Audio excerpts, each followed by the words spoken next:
everyone, before we dive in, if you're enjoying the content so far, make sure to hit that subscribe button and give this video a thumbs up. Your support really helps the channel grow, and it means a lot to me. Now, let's get into it. I will provide my bold and revised 2024 electoral map prediction in this video, precisely timing when each state will announce a winner. Voting ends at various times around the country, first on the East Coast and then slinking westward. We won't have a clear winner for days in the crucial swing states such Michigan, Pennsylvania, and Nevada, though. With the election just over the horizon, less than 35 days away, I'm going to dissect today's potential change in the map between red and blue this November. We get going at 7 o'clock Eastern with 60 electoral votes. Polls close in 6 important states. Most will be resolved practically right away. Right at 7 p.m., Indiana and Kentucky lock in for Donald Trump. Sharp and Kamala Harris will naturally claim Vermont. Although South Carolina might take 20 to 30 minutes more, it's a reasonable assumption it will be called soon after polls end. Georgia and Virginia, where the conclusion will take far more time to estimate, will be the actual nail-biters. Let us now turn our attention to the Atlas Intel polling-based electoral map, which presently shows Trump with 290 electoral votes to Harris's 248 as winning candidate. In important battleground states, including Michigan, Pennsylvania, Wisconsin, Arizona, and Georgia, Trump leads according to the survey. Harris leads in North Carolina and Nevada, meantime, but these states are insufficient to guarantee her a majority. According to the poll, Trump leads in historically important states that decide the result in past elections, highlighting a tough race. Often referred to as the Blue Wall, Michigan, Pennsylvania, and Wisconsin are changing toward Trump. For Democrats, these states are absolutely vital, hence losing them would make it quite difficult for Harris to be elected. Harris's tiny edge in North Carolina and Nevada indicates that she still has road to success, but given Trump's might in other pivotal states, she would have to flip one or more of those where Trump presently leads to have a shot. At 7:30 p.m., polls in North Carolina, West Virginia, and Ohio will close. Though Ohio leans red, it will take a little more time before Donald Trump is formally called for. North Carolina will probably take still more time. Regarding West Virginia, it is absolutely in Trump's column and will be the only state called immediately at 7:30. 30 minutes forward, and voting will close in almost 20 states around the country, totaling 171 electoral votes. Still in play, though, Ohio, Virginia, North Carolina, and Georgia have no obvious champion announced. At 8 p.m. Eastern, Donald Trump will be crowned the champion in Alabama, Tennessee, Mississippi, Oklahoma, and Missouri. Florida probably needs more time. Kamala Harris is expected to win in Illinois, Massachusetts, Connecticut, Rhode Island, New Jersey, Delaware, D.C., and the 1st District of Maine. Arkansas will then shut its polls at 8:30 p.m., and Trump will promptly declare a victory there. By 9 p.m., voting will have stopped for a sizable percentage of states. The map will be seeming somewhat green by now. Most of the competing states still lack known outcomes. While voting has stopped in many places, just a small portion of electoral votes will have been allocated. Some states, meanwhile, will call right away. Apart from the 2nd District, Wyoming, Kansas, and Louisiana, Donald Trump will take North Dakota, South Dakota, most of Nebraska. Kamala Harris will land a victory in Colorado. Not long after the polls close, right around 9 p.m. and 10 p.m., we will begin to see some more states being mapped filled in. For simplicity's sake, at this time, we are not going to pay particular attention to margins. Every state will turn either red or blue. In New Mexico, Kamala Harris is scheduled to be crowned the champion sometime before 1 in the morning. Donald Trump is probably going to be formally crowned the Ohio winner when the polls have been closed for almost 2 hours. Another state that Kamala Harris most likely to visit over on the East Coast is New Hampshire. Given the small state, the votes ought to be tallied rather fast. New Hampshire will, nevertheless, be a somewhat close contest. Kamala Harris most certainly will not prevail by more than 5 points, although Joe Biden carried the state by 7.4% since Hillary Clinton only narrowly won there 8 years ago. It is doubtful Kamala Harris will perform better than the current president. Maine's 2nd District follows next. Trump is clearly going to grab it 3 times in a succession. Barack Obama gained this district by over 10 points back in 2012. Trump reversed it in 2016, though, and grabbed onto it once more in 2020. He is definitely set to keep it for a third consecutive election now in 2024.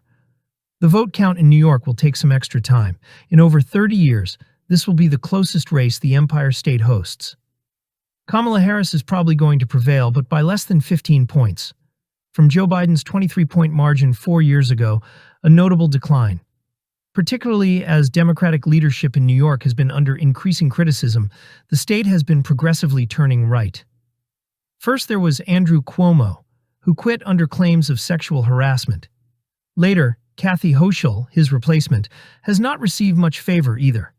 Mayor Eric Adams of New York City is likewise facing personal difficulties, including an ongoing inquiry, and his popularity is far from robust. Democrats, are not in very good shape in New York at the moment. Though Kamala Harris will eventually take over the state, it will take more time to call than in 2016 and 2020. Make sure you hit the subscribe button before we start, so you won't miss any updates when the 2024 election gets underway. Tell us also in the comments who candidate you are supporting for president and from which you are from. If you are helping the Republican candidate, drop a red heart. If you are a Democrat, a blue heart. Polls officially closing in Montana, Iowa, Utah, and Nevada. At 1 p.m. Eastern Time, Nevada is likely the last battleground state where the voting process will finish. Just over a third, by now almost one-third of the Electoral College votes will have already been allotted. Trump will quickly be proclaimed the winner in Montana and Utah, with Iowa soon after the clock strikes 10 p.m. There will be some more calls between 10 and 11 p.m. Florida will be among the most important, and most certainly one of the most highly watched states. Florida usually waits a long time to declare, but this time it will be different. Remember the 2000 election? The Supreme Court decided on the result last time. That election night, Gore seemed certain to win. Then Bush, and finally the state, was judged to be too close to call. Florida is today a solid Republican state nevertheless. Trump won Florida for the second time in 2020, surpassing his 2016 performance, an outcome few could have imagined. Trump is much favored this time around. As long as the numbers line up, Florida will be called for him significantly faster than in 2016 or 2020. The Sunshine State will go red 3 times running. By now, Maine's at-large vote, which favors Kamala Harris, probably will be resolved. She is anticipated to receive the 2 electoral votes from the state, which Joe Biden carried by almost 10 points in the past election. This time, Harris is probably going to prevail by a margin resembling Hillary Clinton's 2016 performance, whereby Clinton gained the state by less than 3 points. Iowa is also anticipated to be called for Trump concurrently. Declaring Iowa's results used a little more time in past years since Democrats were still seen as having a fair chance of turning the state in 2016 and 2020. But those days are long gone. Iowa is probably going to swing decisively in Trump's advantage for a third straight election. Polling from 2020 indicated that Biden might have been within 1 to 2 percentage points of Trump in Iowa, but he lost by a notable margin, 8.2%. Polls now show that Trump will win Iowa by 10 points or more, and that is a really accurate estimate. Iowa will be called quite fast, therefore confirming its reputation as a consistently red state for the previous president. As we go toward 11 p.m. poll closings, voting will finish in Washington, Oregon, California, and Idaho. Who stands most likely to win in these states is really obvious. In Washington, Oregon, and California, Kamala Harris is the definite favorite. Idaho, meantime, will probably go right to Donald Trump. By now, the continental U.S. will basically be occupied with either blue, red, or green. Only Alaska and Hawaii will remain. But until the results from those pivotal swing states come in, we won't be able to clearly see the end result. Having said that, we most likely will see Minnesota called for Kamala Harris before midnight, mostly due to Tim Walz, the current governor, who gets chosen vice presidential. She most likely only leans toward winning Minnesota at all because of that link. Joe Biden gained 7 points to reach this level. Not to overlook, though, Donald Trump almost turned it 8 years backwards. Hillary Clinton barely beat Trump in 2016 by just over 1% point. Minnesota hasn't gone red since 1972, and given Walz is on the ticket, it's doubtful to change this year. But mark my words, Minnesota will gravitate toward choosing a Republican governor or president in the next 10 years. Like most of the Midwest, The state is progressively turning right. Texas follows then. With its strong 40 electoral votes, the Lone Star State provides Trump a clear edge. Texas is definitely going to remain red.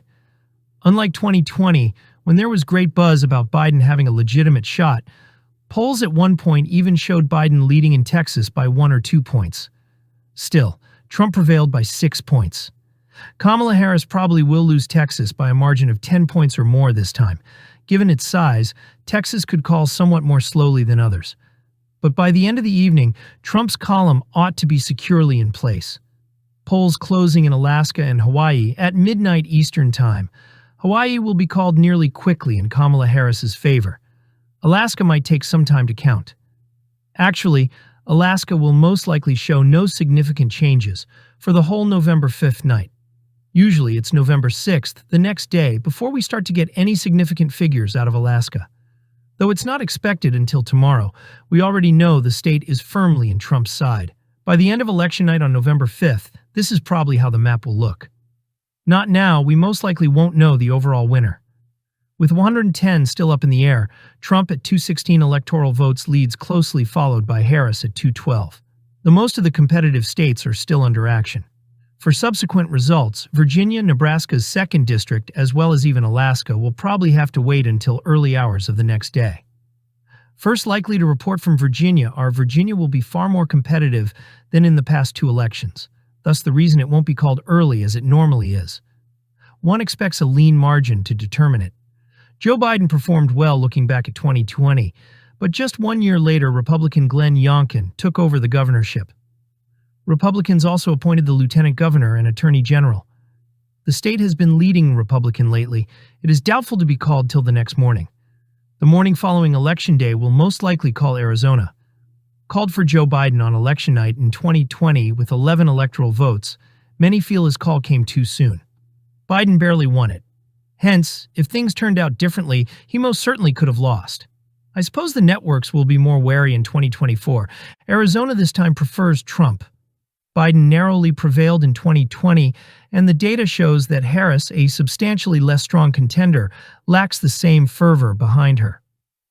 Reclaiming Arizona, a state he won by almost 4 points in 2016, Trump seems on target. Wisconsin will probably be called not very soon after that. This is not a state from which one projects too slowly. Early on November 4, 2020, Biden was declared the winner. The election falls on the 3rd. This time, with the election on the 5th, I hope Wisconsin will tilt towards Trump. Although it will be among the closest races in the election, I think Trump will just barely win, same as he did in 2016. Among the 4 upper Midwest states, Wisconsin is the most conservative. In Wisconsin, Trump did better than Biden in 2016. Although Harris has selected Minnesota Governor Tim Walz, whose state borders Wisconsin, as her running mate, it probably won't be sufficient to guarantee a victory there. Later that day, we will also see the 2nd districts for Harris and Alaska and Nebraska for Trump. By sometime on the 6th, North Carolina should also support Trump. North Carolina will be close, without doubt. In 2020, it was tight. Trump prevailed despite polls indicating differently. Most likely he will win it once more this time, or at least do better than he did prior. He roughly 4 points North Carolina in 2016, so by November 6th, the Tar Heel state will most likely be declared in favor of the former president. Not one candidate has yet secured the vital 270 electoral votes, even at this point. Usually called a day or two following the election, Michigan is the next significant state to keep an eye on. I have Trump winning Michigan as well. If he grabs Wisconsin, I think Michigan will follow suit. Since Trump is probably going to do better in Wisconsin than in Michigan this time, I expect Wisconsin will be called first. Being a somewhat bigger state, Michigan inevitably results in a longer vote count. Trump returned in 2016 in this state. He narrowly lost in 2020 and now seems ready to win once more in 2024. We formally have a winner now, Trump at 271 electoral votes, the 47th president. 3 states remain outstanding, but Trump's victory is guaranteed even should he lose all 3. While the rest of the 2020 election was decided in 2 days, it took 4 days to name the winners in these states. Trump ultimately stands to get 312 electoral votes versus Kamala Harris's 226. Many thanks for seeing. Make sure to like, comment on, and subscribe